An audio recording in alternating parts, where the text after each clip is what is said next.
Hi, I'm Dave Crigger. This tape will focus on two specific techniques, slapping and tapping.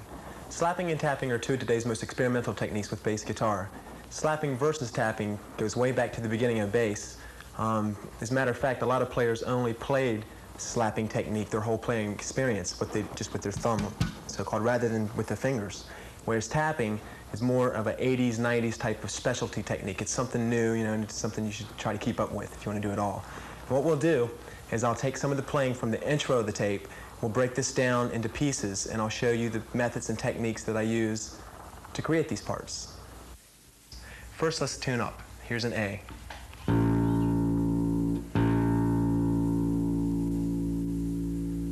Here's an open D, G, and an E.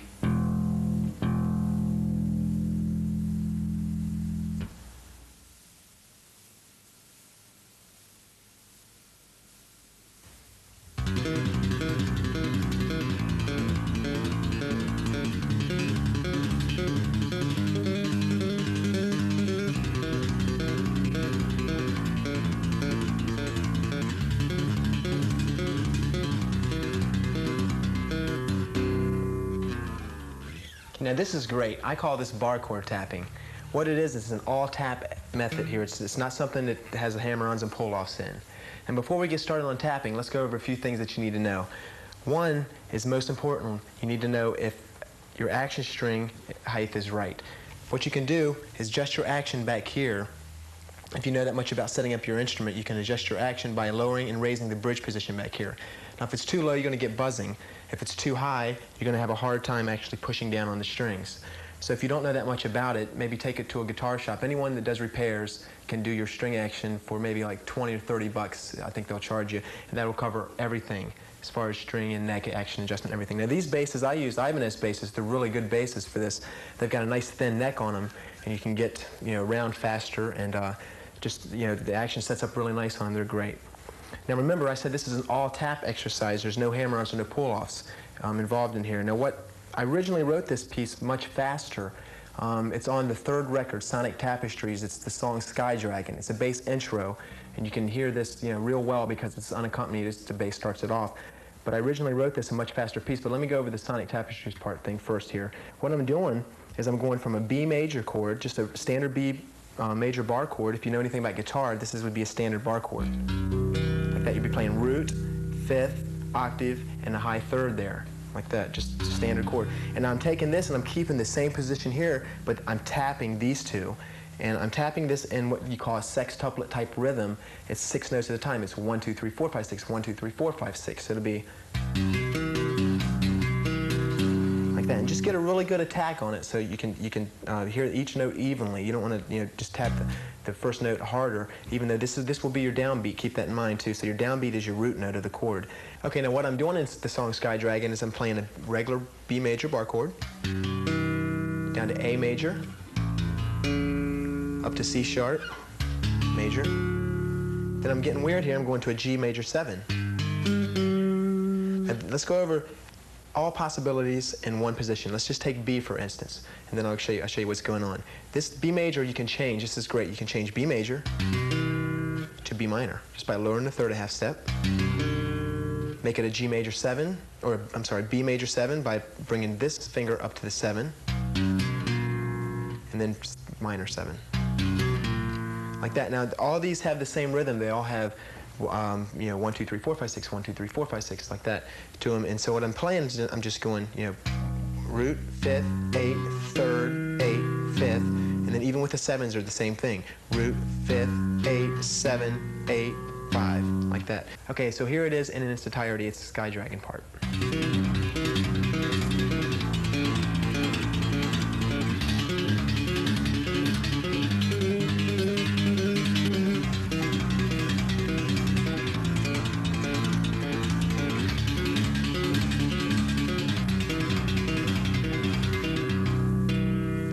It's a great intro. All right, also what we can do is we can move these chords around a lot faster and get a great sound like I did at the intro of the tape. What I did is started in F major and immediately moved to G major to D major 7 to B major 7. Now this is played the exact same way. This is in a sextuplet type rhythm, 1, 2, 3, 4, 5, 6, 1, 2, 3, 4, 5, 6, and you're just going one progression through each chord. For example.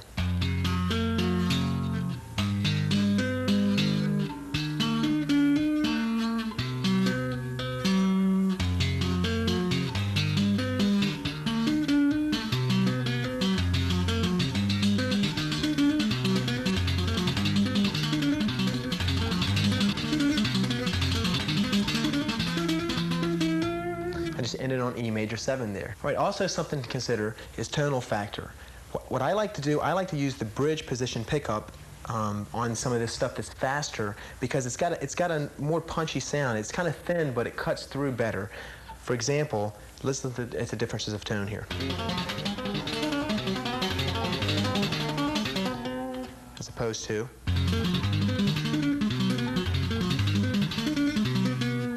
To me, this right here just cuts through a little bit better.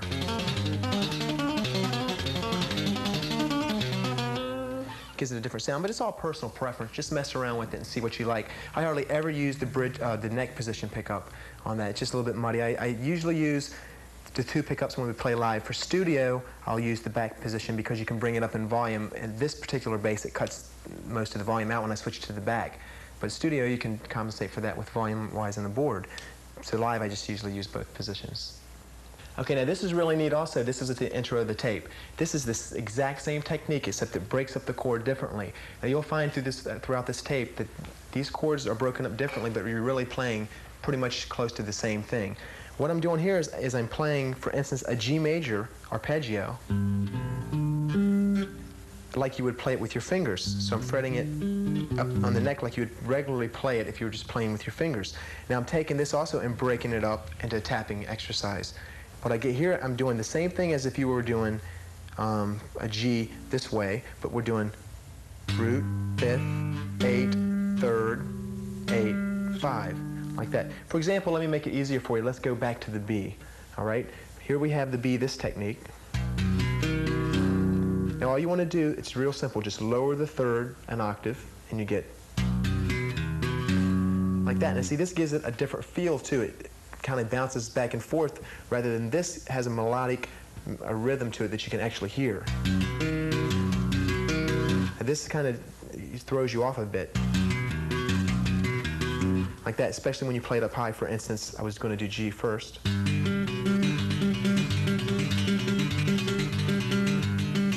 Has that bounce back type of rhythmic feel, sound to it. And what we can do is we can play like I did in the intro. We can play in a key of A minor, play down from A minor. If you're going to stay in the A minor scale, it'd be A minor, G major, be F major, and D minor.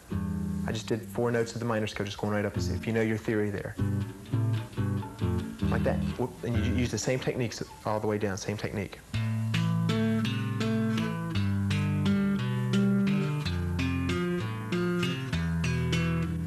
Like that, and just stick in one position for like maybe 2 progressions.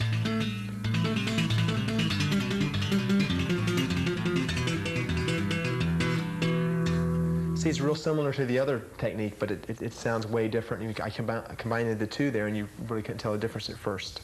Okay, here's another good example of using a tasteful all-tap method. What I'm doing here is I'm playing just standard power chord rather than using a 3rd. It's just root, 5th, and 8th. Okay, check this out.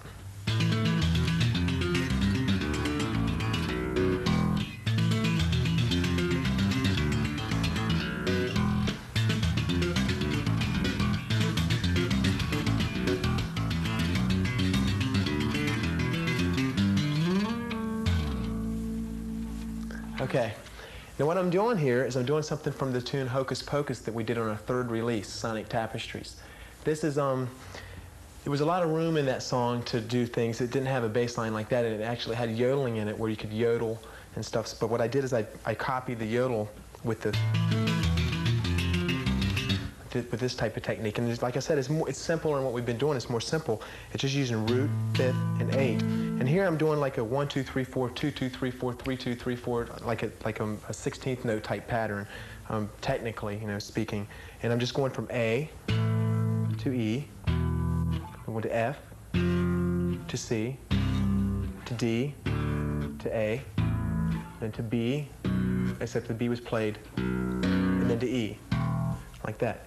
Then I went to the same exact technique, but then I played it differently. I tapped the root, and then I tapped the fifth and octave together.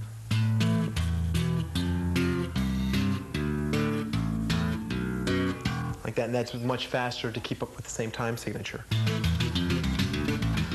Just, practice that, and you're going to get your aim down there. I still have problems with it sometimes, especially live when you got a lot of people out there, just getting the right fret there. But then the third part of that was really neat. What I did is I just played a standard minor scale, just A minor. Like that, and I tapped the root, the fifth, and the eighth of the first position. Then I went to the second position of the minor scale, third, fourth. But I tapped it with 1, 2, 3, 4, 2, 2, 3, 4, for example.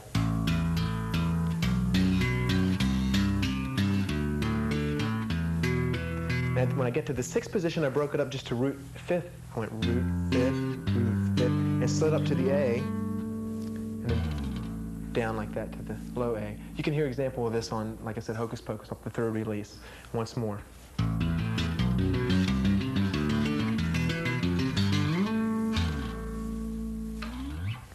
Okay, this is one of my favorite techniques. This is combining the thumb with the tapping. It's the same type of thing, except here we're not breaking up the chord, we're breaking up the scale, and we're playing chords underneath the scale. What I do here is I'm playing in the key of E minor.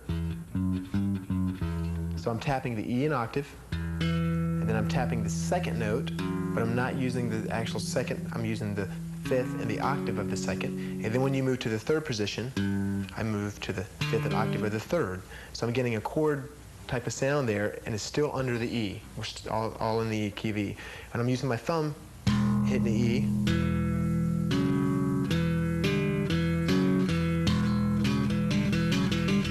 Just try moving around like that to get comfortable with what we're doing here. You can try stuff like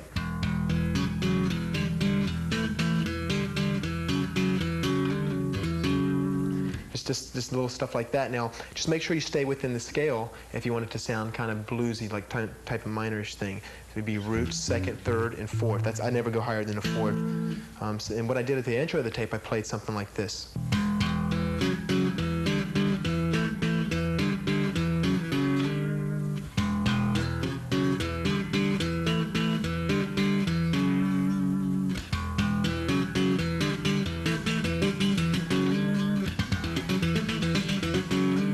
You can mess with this in all keys too. For instance, go to D and just mess with the same thing. Back to E. It's really neat. It's something you can work with, and you can break your fingers up and try maybe like.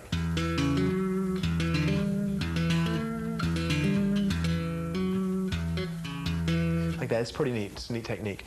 Now, you can also, what I did at the intro, do the same type of double stop thing here. I just went from E and I played a minor third. And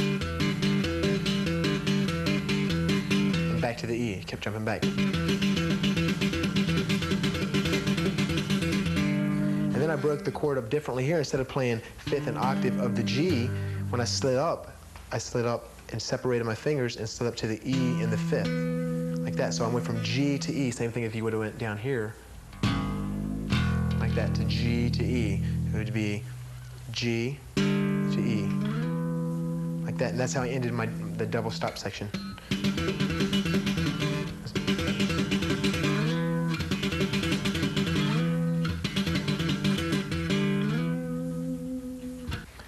Okay, now this next lick is really neat. This is something that combines hammer-ons and pull-offs with the tap method. And this is more like a guitar technique, except it's not completely hammer-ons and pull-offs. This adds a little bit of tapping in there. What I'm doing, you can do this in any key. Let's take, for example, G minor. So I'm going to slide up to the octave of the G, hammer on to the third, go up here on the same string to the fifth, and then tap the octave. Now, first let's just eliminate the third. Let's just make it G. So it's G type of power chordish. And pull off to the G like that. Now, if you want to play a G minor, for example, you can slide up to the second, to the third, like that. if this sounds really neat, sometimes I do this, people really can't figure out what's going on. All I'm going to do now is I'm going to slide to the second, to the third, to the fourth, back to the third, to the second, back to the root, or something. It would sound like this.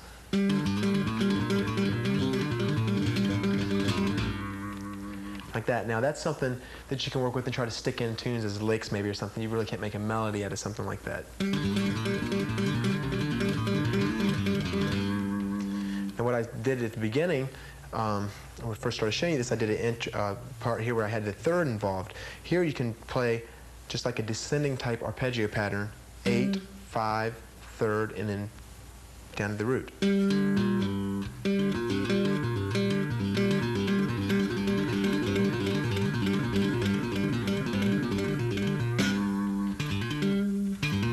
Sounds really neat. Now you can move this around too. You don't have to stay in G, for example. You can do something really neat. You can move it to D, maybe an open key, and you can go up to the 5th and octave here, like that, and you can move this hand around. That way it leaves you with an open string there.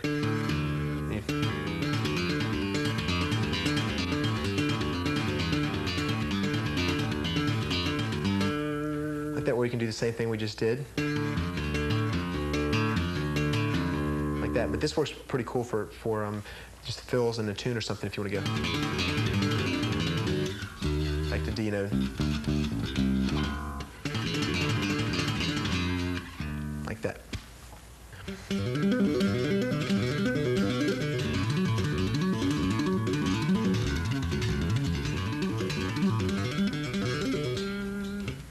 Okay, this is really neat. What this does is spells the chord out all on one string and lets you play stuff at like super speed. What I do here is I start with the open G, go to the major third, to the 5th, and then to the octave. It gives you a full chord there. And then I reach up for a higher third, and then back down. Now, a good example of this can be heard on the second record, Shake. It's in the tune My Time to Live. It's a bass solo part. What we do, I just do it real quick there. I do it a couple of times and I just continue on my solo. But I did use that. And here's what it sounds like a little faster.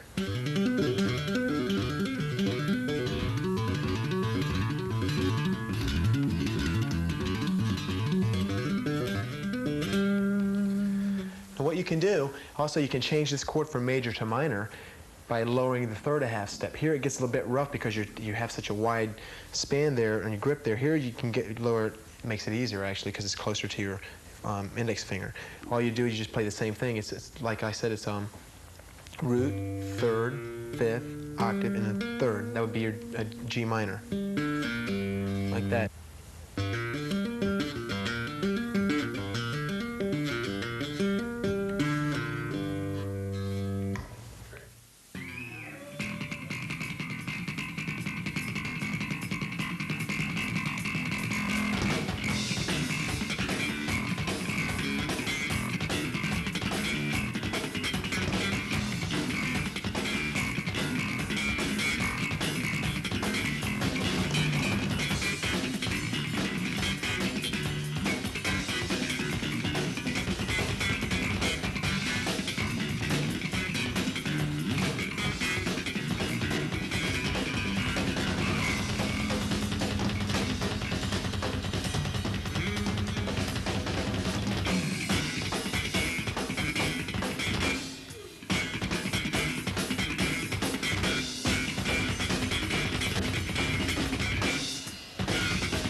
and Crigger, Corey Howland, give it up.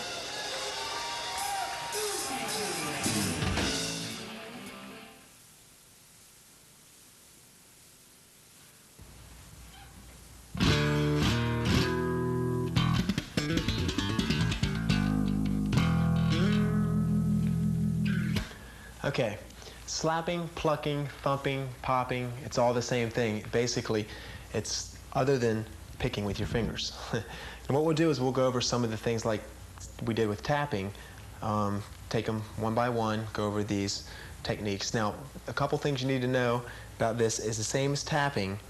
Your bass needs to be set up correctly for this. Now, what you can do is make sure your action is not too low versus tapping. Because your note will fret out, especially when you're trying to thump something, it'll fret out. So again, you can make sure your bass is not too low by adjusting your action back here. And the only other thing would be make sure you have a nice set of bright strings, because for popping and thumping, something that needs to cut through, have a really sharp attack. Some players use flat wounds, but not usually for slapping and plucking. Now on these strings, I use SIT strings. These are great strings for that. They last a long time and they're real bright. I even use these round wound strings on my fretless, when you usually commonly use flat wounds in your fretless. I like the sharp attack, bright sound. Okay, let's start with thumbing, where to thumb and how to thumb, and even why to thumb. Okay, what we're going to do, I'm going to show you some of the advantages and disadvantages to thumbing up on the neck and back here. Again, as far as tone, it's a personal preference. I definitely use both pickups for this bridge position and neck position for your tone-wise for thumping, because it's a much fuller tone. This will be too thin on your back position. Now, I usually thumb right on the neck, right behind it, like that. A lot of players thumb some players thumb down here, up on the frets, and just all over the place up here. But I like to thumb right at the end of the neck there for certain things. Now, I vary too, also myself. Thumbing, just make sure you get a nice sharp attack on the bass there. Almost pretend like it's hot, and it's something you don't want to touch too long. You know, when you're feeling something hot, you pretty much slap it. I used to teach all my students to slap on the wood so you can hear the attack on the wood, like that. And then try it on the string. You know, the only problem you're going to have if you don't already do this is, just from years of teaching, you're going to push down too long and try to let off, and you're not going to get any sound. So just remember, it's real quick like. Same if you were to take this. Most students pick it up faster like this, if you do it with your fingers first. And then try it with your thumb. And like I said, as far as where to slap, I hardly ever slap in the middle position here. That's just a little bit sloppy. Now, however, I do slap in the bridge position quite a bit. It depends on what kind of tone you want. If you keep up with you know, the rock and roll and stuff and the modern type of music, we have a couple tunes that I do back here. It's like, because it's a real tight feel in there and you get a real punchy sound. But for when you're doing stuff like I do, slap and plucking at the same time, you need to kind of stay in this area. It feels more comfortable, and you get more of a sharp attack also. Just work with it and see what you like. Okay, the only other thing is plucking here. We need to go over to get you started. Plucking can be done anywhere also, except it's better right here. Plucking back here, the string gets a little tight. You don't get as much, you know, of the popping noise. Up here, you want to try to pop hard at it, you know, for open strings, for example. Like that. You know, I pluck with both fingers, actually, when I pluck. Usually I just use one for something simple, but I pluck with both when I'm doing something really quick. Now, try something, for example, like an octave pluck, maybe just an E to the octave, okay? So you're going to get thumb and then pluck. And you just want to get a real hard attack there, like when you pluck it. Okay, so it'd be thumb. Okay, before we get started in actual exercise, if you're going to have problems thumping, try thumping in between the strings too. This requires a lot of technical skill. What you can do is just try thumping open notes. Try maybe the A. And what I like to do is to show you how to mute the other strings around the A. For instance, when you're on the A, you want to maybe bring your thumb up over the neck. When you go to the D, maybe bring it up like this. Go back to the E, mute these guys, and just have it open. E like that. Okay.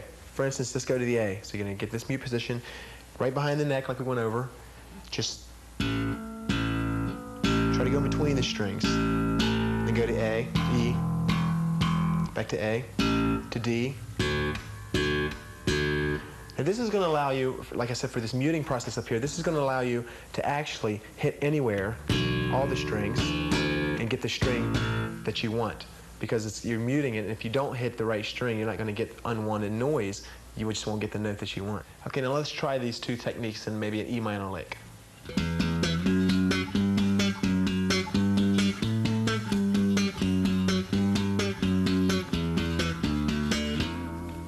Okay, what I did there is just simply went right up the E minor scale. I went root, second, third, fourth, third, second, root, seventh octave, or root.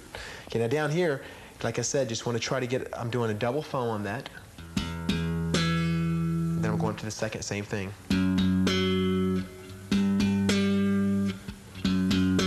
Like that. That'll get you real familiar. We'll do some more licks with this later, really fast type of stuff with this later. This is just going to get you familiar with what's going on as far as thumping and plucking.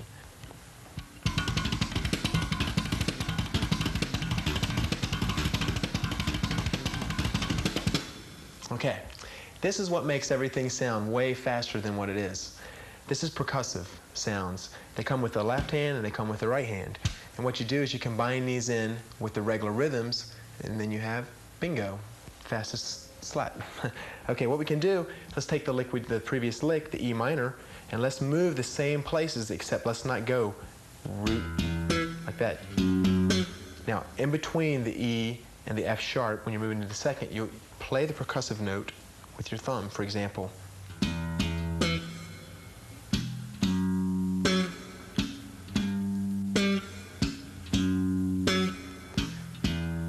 Now how I'm doing that is I'm moving. When I move to the second note, it gives me time to play a percussive note. I just mute it with my index finger as I'm moving.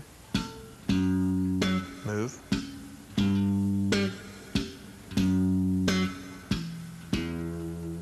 Like that, for example.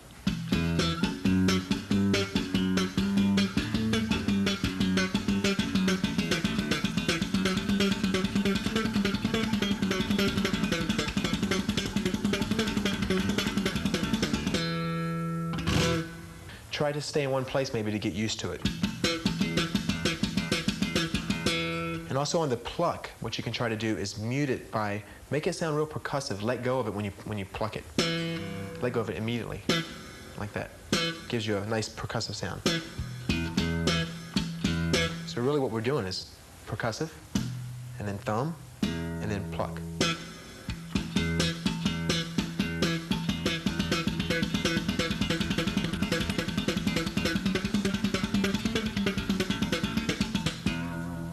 You can use this in all types of tunes, and you will use this in all types of tunes if you don't already do this. You can use it in your standard playing. Just try doing tunes that you already know and apply this technique. Okay, the other technique is left-hand percussive. It's real easy. Once you get this, it'll be with you forever. The problem is getting it to come out. What we can do, we can use thumb twice on the E, just stop the E.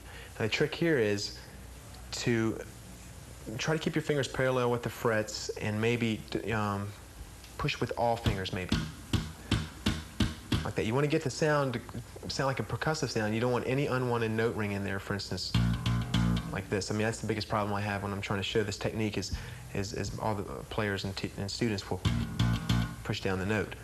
But it's best to try to go from an open note ringing and stopping it rather than just trying it by itself.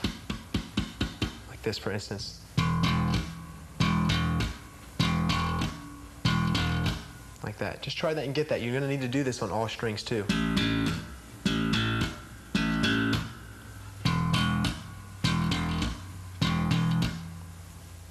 Okay, let's combine both techniques now. Let's combine left hand and right hand percussive sounds. Go back to the intro of the tape where I started off the slap and I played the E minor rhythm.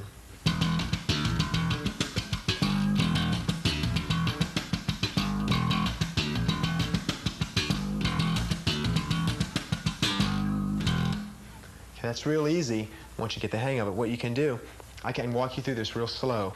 Okay, here we go with the thumb twice. The left hand, stop it. You have to get the percussive sound here to make this sound right. And then the finger comes in between the string and your thumb smacks the E string and makes a percussive sound. So let's start from the beginning. 1. So we got 1, 2, 3, 4. And then you pluck it from the 7th to the 8th. Try that a few times to see if you can get the hang of that. Okay, then you do the same thing again.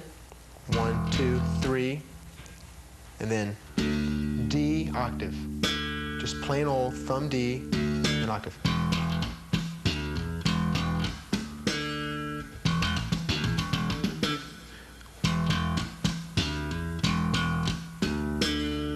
Okay, that's the first half of the lick.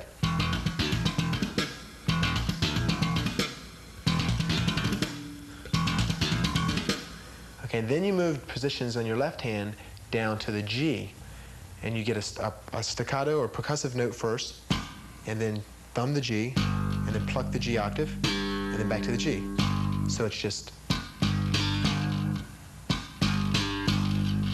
and then put the two together.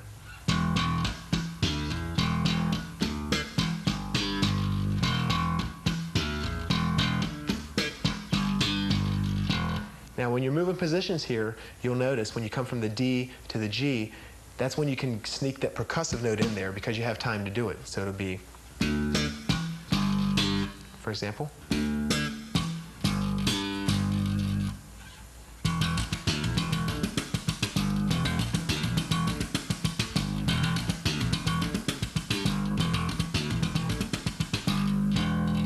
Okay, here when we get down to the G, I don't always have to pluck the notes. For example, like,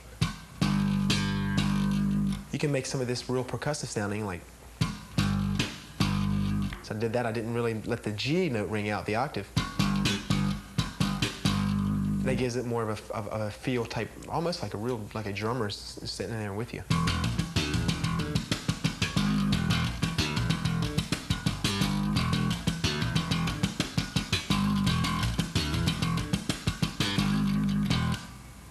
Okay, now here we go. The same exact lick. I'm going to phrase it different and give you a whole different feel. This is what I did at the intro of the tape. It was real percussive sounding, and it's using the same technique. It sounds like this.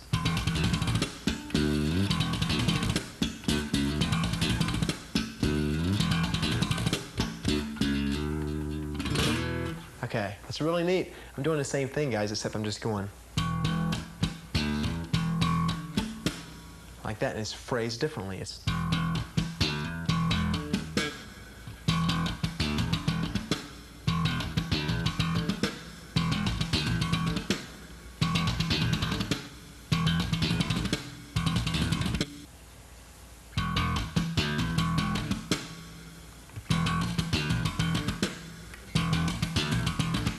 okay, phrased differently.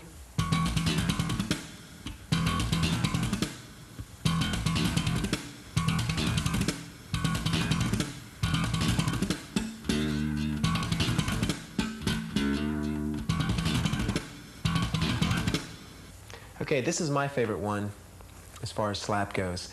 This is played in E minor.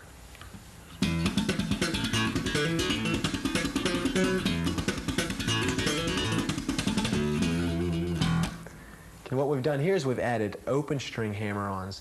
This lets it, so it actually makes it sound a little bit faster than what it really is too, and plus it's got a neat sound to it. It's different. I use the same thing we went over already. I'm using the same plucks down here and same thumps and plucks. And let me show you how that starts out. It goes, same thing we've already previously done. But I go for like a percussive sound on the octave there. Okay, and then I'm plucking from the 4th to the 5th to the 7th to the 8th. It's kind of like a pentatonic almost. And so we're getting 2 staccato or percussive notes in there on the way down. So it's kind of a funky thing there.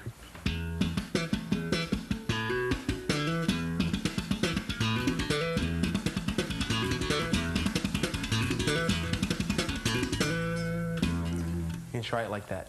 All right, for the second half of this lick, it starts on the 4th note of the scale and uses the 8th, which creates a 5th pattern here.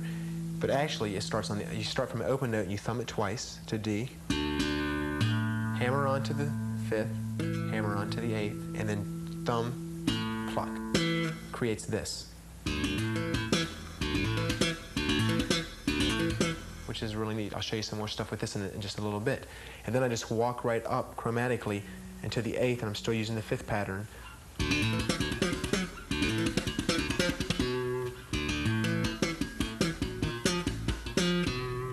So I start from the beginning of the lick.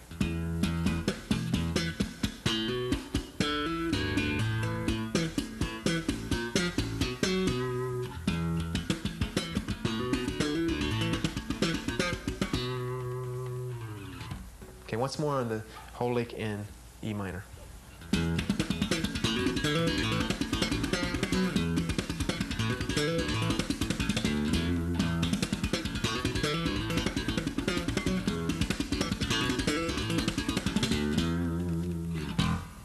Okay, more about the hammer-on, open string hammer-on. I also use this in some of the new tunes that's going to be on the next record. And I use it with octaves also. This is great. For instance, this will be an F sharp, and I'm coming in with 2 open A's, and then hammer on to the F sharp and the octave. And then same thing as the fifths. Down to the fifth of the F sharp. Fourth, I'm sorry.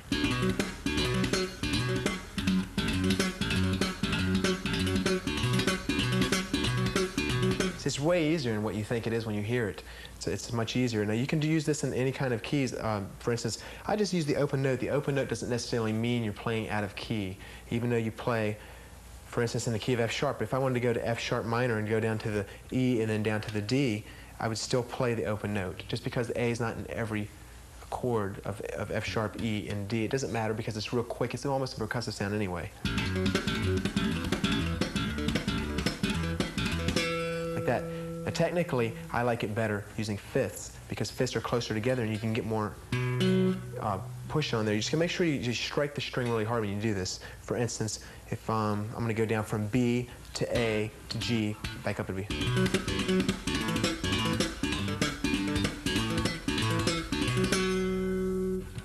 All right, here's an A boogie thing for you.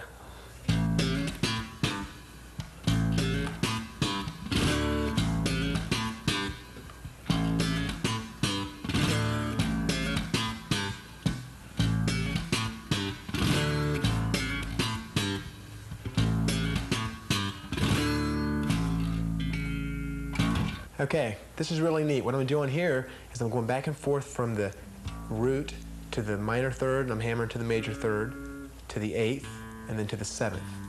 Gives that dominant type of sound there. And it sounds really neat. Here to play it for you again real slow. I'm going from the root, plucking from the third to major. Then I'm getting a staccato note or percussive note, like that on my eighth, and then down to the seventh with no percussive note. Now this part's really neat. What I do, I like to fan out these sweeps here with my fingernails. It gives a really neat sound. I just go to the fourth there and get that tone. I use a whole bar chord or power chord here. Like that. It's just something that sounds neat. I use this a lot in my playing. And that breaks up the rhythm and brings it back into.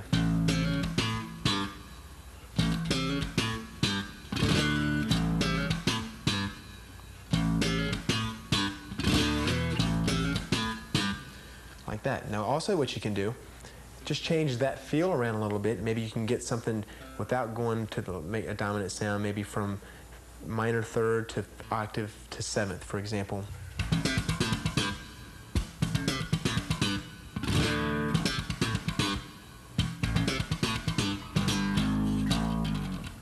Okay, well all I'm doing there is the same thing we just did, except I'm going 2 on A, plucking the third, and then 2 on A again, plucking the eighth, and then 2 on A and plucking the seventh.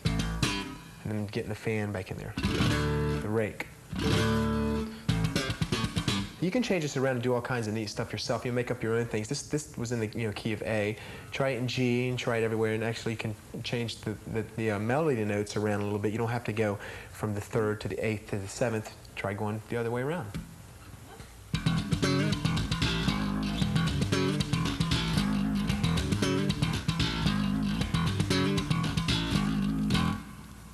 All right, this looks great. This is using a chord here, which simulates if you were sliding up from F sharp to G, but I'm not actually using the whole power chord. I'm just using the 5th and the 8th of it, and I'm plucking and sliding up. It gives me back to E, which is a real minor type feel there. And I'm just using the same stuff we went over previously, the percussive techniques, for example. Like that, that's even before the first note rings in, you get 4 percussive sounds.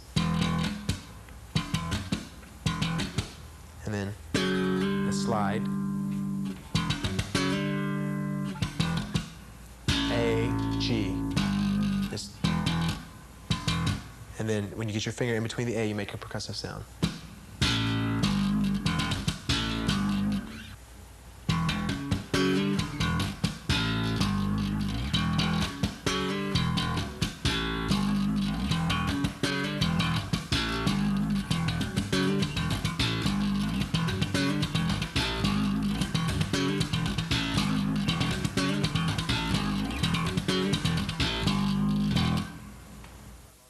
Okay, that's about all the time we've got. I hope you guys picked up something on the lessons. I'd like to thank Ibanez for making these great basses. I'd like to thank SIT Strings for making great strings. Keep practicing, keep rocking.